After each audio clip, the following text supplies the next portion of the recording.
everyone, and welcome to Healthwatch. I'm your host, Carolyn Wilson from Ledgelight Health District.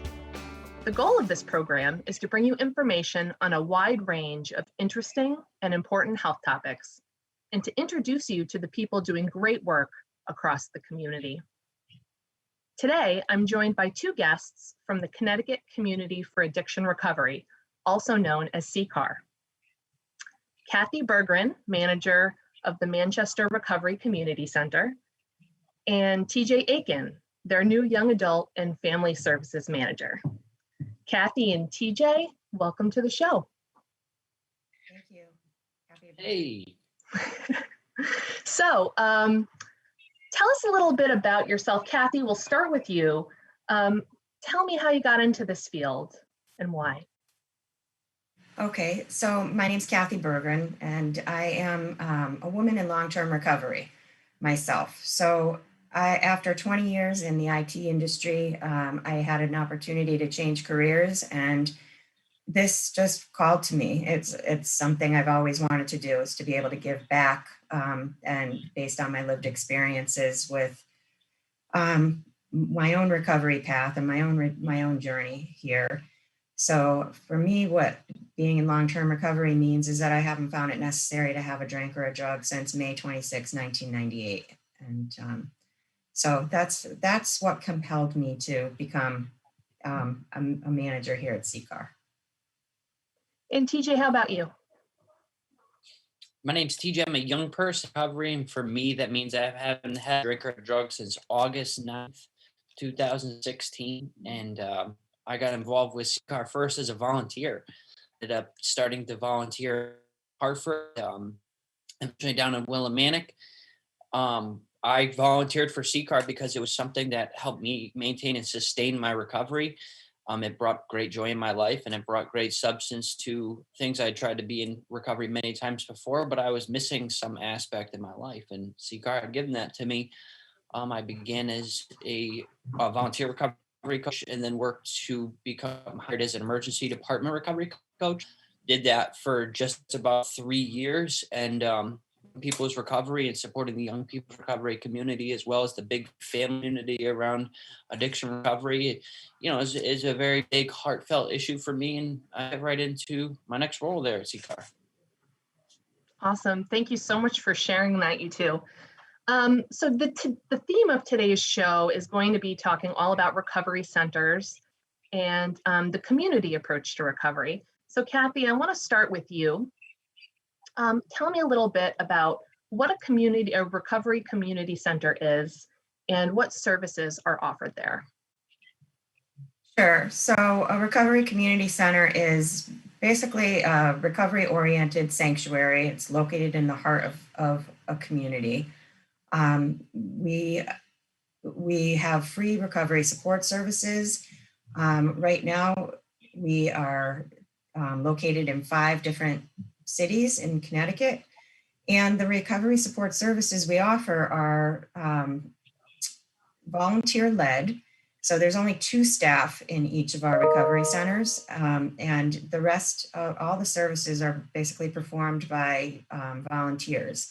So the volunteers are really the heart of the recovery community center. And when you come in, if you're new to recovery or trying to get into recovery, then you can meet with one of our volunteers who's trained as a recovery coach. They can sit down with you and help you kind of navigate, what do you need? What issues are you trying to resolve? And if needed, we can help you find resources within the community, providers, detox if you need it, a long-term treatment, inpatient or outpatient treatment. Anything you need will help you find. And we also have meetings here, all recovery support groups, which are geared towards, if you're in recovery from anything, you're welcome. And we also have any different trainings that are available to help you kind of get back on your feet, learn some skills, reinvent or reimagine yourself, get back to who you were before alcohol and drugs kind of derailed you. Wow, that's a lot. These recovery centers are certainly very important to the community. Um, so I know you're from Manchester. You're the manager of that one. Where are the other centers located? So the other centers are sort of strategically located across Connecticut. One of them is in Wyndham, right on Main Street. The other one is in Bridgeport, New Haven, Hartford, and I think and Manchester, obviously. Awesome, great. So depending on where you are, there's probably one close to you. That's great to know that they're available to people. So in your opinion, what do the centers bring to the community, and what is their impact? So from my perspective, the recovery communities are within a community. We try to be front and center, either on a main street or in an area where people are going to sort of see us and drive by and wonder who we are and kind of get to know us. And they're important to be within a community because we want people to be able to access services where they live, where they work, where they used. And when people come here and become volunteers or attend our meetings, they leave with hope and they emanate hope. And so we want that to stay in the community. We want them to bring that out to where they live, and spread it. One of our strategies is really, that recovery is contagious and that we want to put a face on recovery. So many people see the addict or see the newspaper articles about the results of addiction, but we don't get to see what recovery looks like. And so a big part of having a recovery community center in a community is that we put a face on what recovery looks like and kind of hope to give people hope and healing. Well, that's super important. Why is it important that there are more community centers in Connecticut? Should there be more? I think so. I think that there's a lot of cities that, as you know, the opioid epidemic is a big deal right now. And with COVID-19 and people being isolated, it's really, issues are skyrocketing and people really need the help and the support. And having it in major cities or in communities where it's easily accessible and not a half-hour ride or difficult to find or difficult to get to would make a huge impact, I think. And it's all, like I said, free support services and it's peer-based. So people are able to give back as well. So if you're doing well in your recovery and you want to be able to give back and give the support that you were given, it's important to have more recovery community centers and have them be strategically located so people can get to them. Absolutely. And I know that there's several people who have wanted to see one in southeastern Connecticut for a while. So I hear that every once in a while. Real quickly, have you seen a lot of impact from COVID-19? Like, how are your numbers? I know that you open yourself to the community. Has there been any difficulties with the virus and everything and people getting to you? Has everything shifted online or? Well, we did. So we had to close for a couple of months from, the end of March till early June. And during that time, we moved a lot of our all recovery meetings and a lot of our support services online. So we continue to have a lot of access via Zoom. We have, I think, 13 meetings a week on Zoom for people who are still not able to get, for health reasons or, childcare, whatever it is, that they're still not able to come in person to the center. So we're still doing a lot online. And I don't see that going away. I think that reaches a segment of the population that even post-COVID, if we ever get to a place where we're post-COVID, it reaches people in places, if they're incarcerated, if they're in inpatient treatment centers, if they're just not able to get out. So we'll continue with that, and that has been a great thing. And then, yeah, our numbers are down some, but between the online offerings and the in-person services, I think we are reaching a lot of people, and we will continue to reach a lot of people. That's great. Cathy, thank you so much for all of that information about the recovery centers. What do you think is the most rewarding part of it for you? I love seeing people come in and avail themselves of services. Maybe we help them get into a detox or a treatment, and then come back and be volunteers, and watch them sort of transform their lives, and watch them get to a place where they're giving back to other people, and where they're getting repairing their families, repairing relationships, becoming a part of the community. And I see that every day, and it's amazing. And that's what we're here for. That's what we're all about. And I love that. I love watching that happen and being a part of that evolution. That's so wonderful. Cathy, thank you again for everything you shared. It's time for a quick break. We'll be right back for more Healthwatch. Stay with us.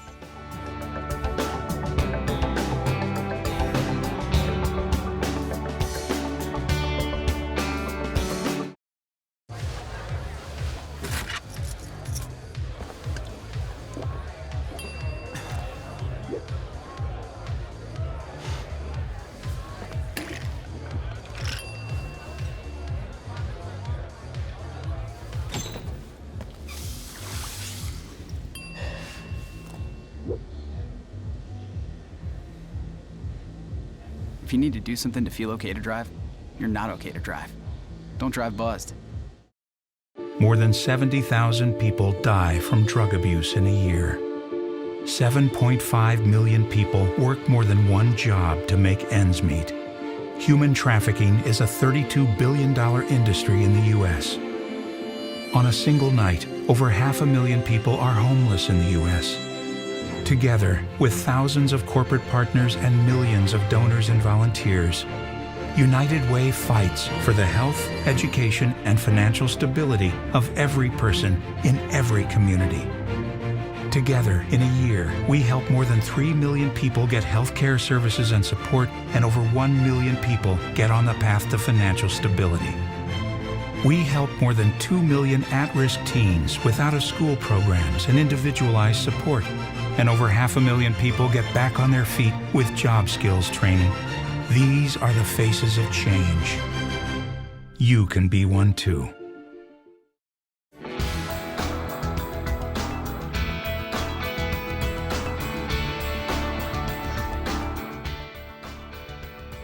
Welcome back to Healthwatch. I am here today with two amazing people from Cecar, Cathy and TJ, and we are talking about recovery centers. So before the break, we were talking to Cathy about some of her work at the Manchester location. And now we're going to move on to TJ and talk a little bit about what he does with families and young adults.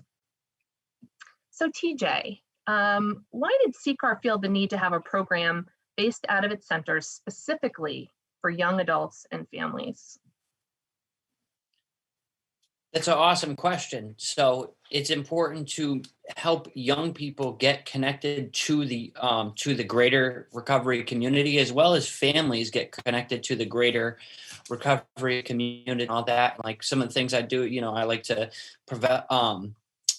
develop and manage and provide recovery support services in that to help those. That's definitely something that's, right up my alley. I get sober at a very young age. So, creating services to help gear towards those folks is something that can be very beneficial to the community as a whole.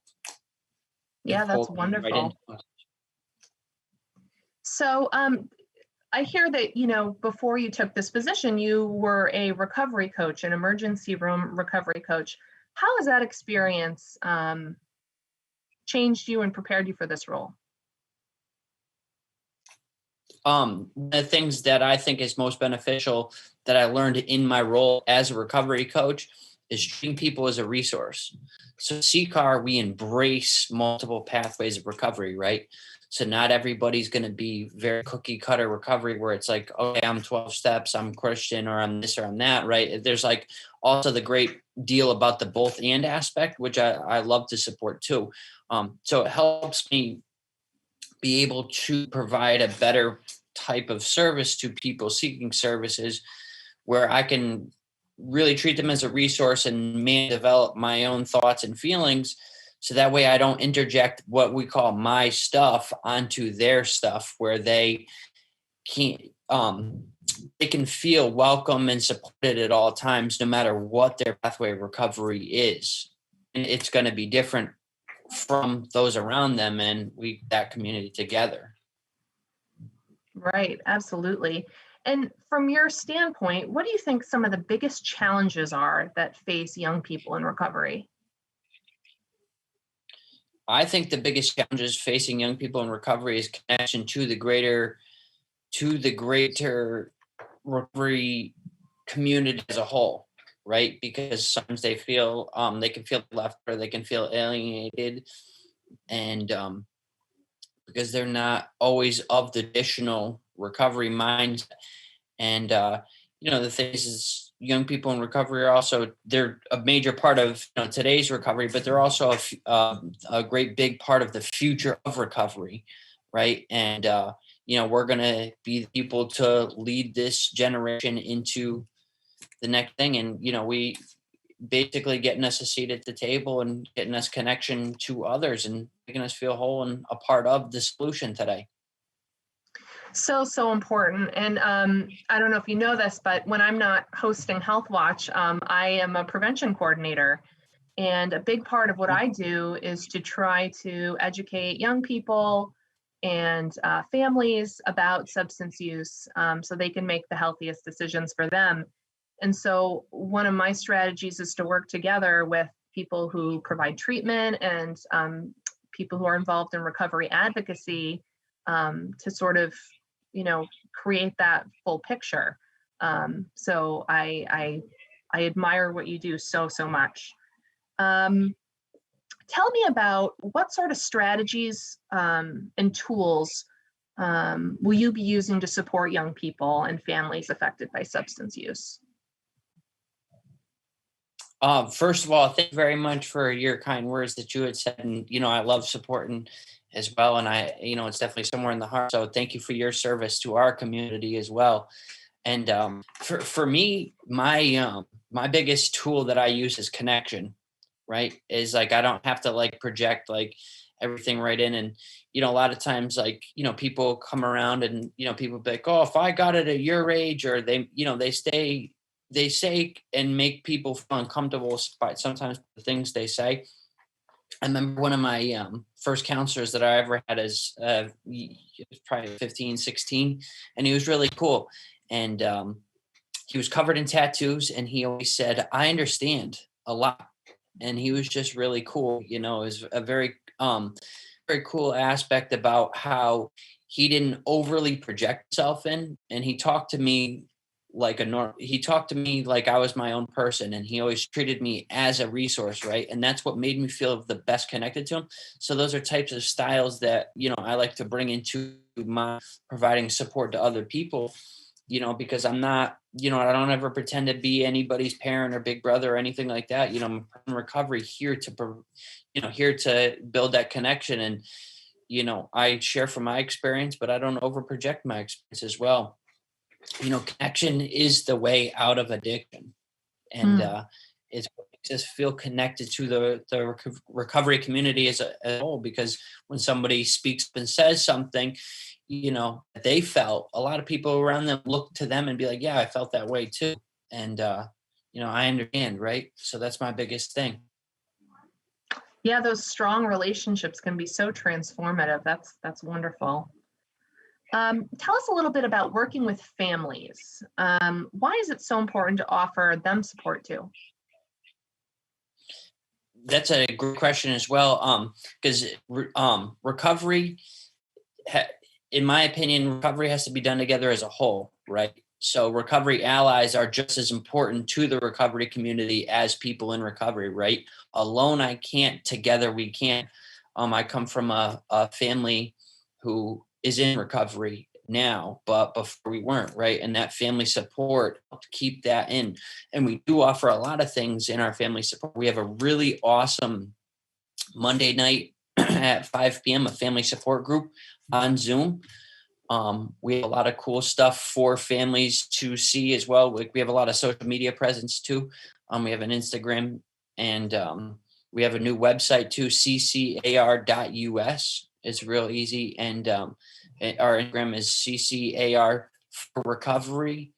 And we're building that social media presence as well. And like all those types of things help the families feel the same types of connection that the people in recovery feel to the community.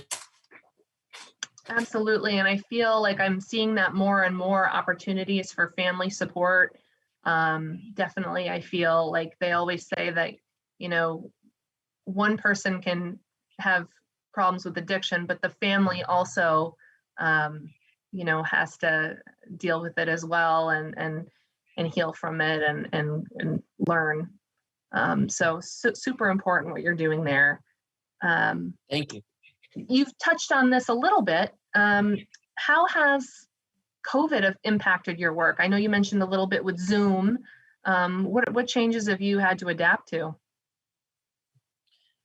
I mean, we had to move a lot of services to online, which right now we're doing like part in person, part online, which is, really good for the community because it provides both aspects to the thing. So people who feel safe and can currently conduct and receive services in person can absolutely feel free to go down to the community centers.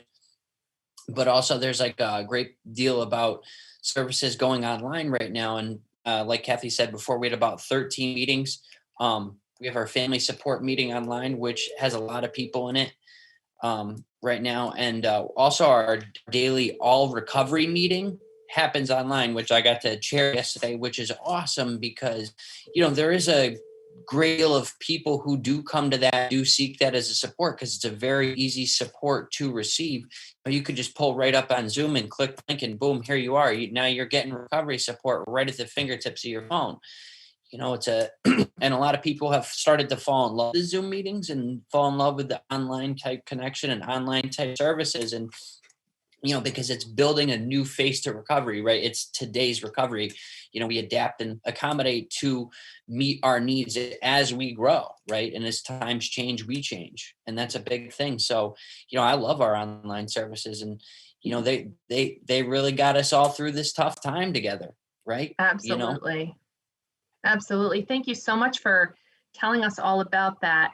Now to go back to Cathy again, we mentioned earlier the phrase recovery is contagious. That's a Cecar slogan. Tell me what that means to you.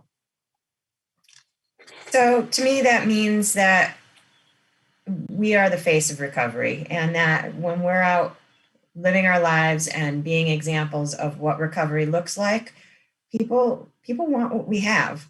And so I feel like we're contagious in the sense that you're going to want what I have when you see how I live and how it looks on me.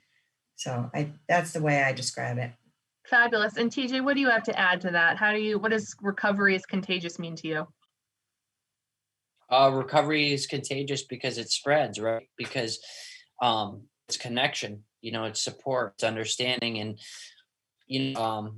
it's easy to look at people, when you walk in somewhere and you meet somebody, they got like a spirit to them and it's like a vibrant spirit and it draws them in. And that's how I got into this whole thing is I walked into the Harvard Recovery Community Center, very, very new recovery. And all of a sudden I met this guy and he told me I was going to be a great recovery coach someday. I just didn't know it yet. And spirit pulled me in and I caught it. And all of a sudden I was there all the time. It's crazy how this thing works.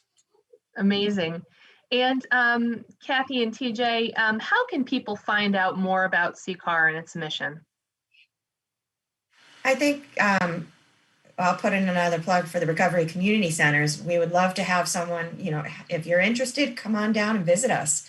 That we're open 5 days a week, Monday through Friday. Most community centers are open from 10 to 4. And walk-ins are always welcome. So I would love to see people just come in and visit and find out what we're all about and grab a calendar. And yeah, that would be wonderful. Awesome. Thank you guys so much. I've loved speaking with you I can both. throw something out. I'm sorry. Sure, TJ. So if you guys, we also have the website, which is ccar.us. We have an Instagram account. CC is at CAR for recovery. We have a TikTok. It's at CCARYAFP. And we're also on Facebook, the Connecticut Community for Addiction Recovery. Absolutely feel free to check us out. We have a bunch of stuff going on. Thank you so much. Wonderful. Now, thank you so much. I've really enjoyed this. I appreciate what you guys do so much. As me in prevention, obviously, I treasure all recovery services. They mean so much to the community. That is all the time that we have today here on Healthwatch. I want to thank Cathy and TJ for joining me today from Cecar. And to all of you out there watching, thank you so much for joining us today. And we hope to see you again next time right here on Healthwatch.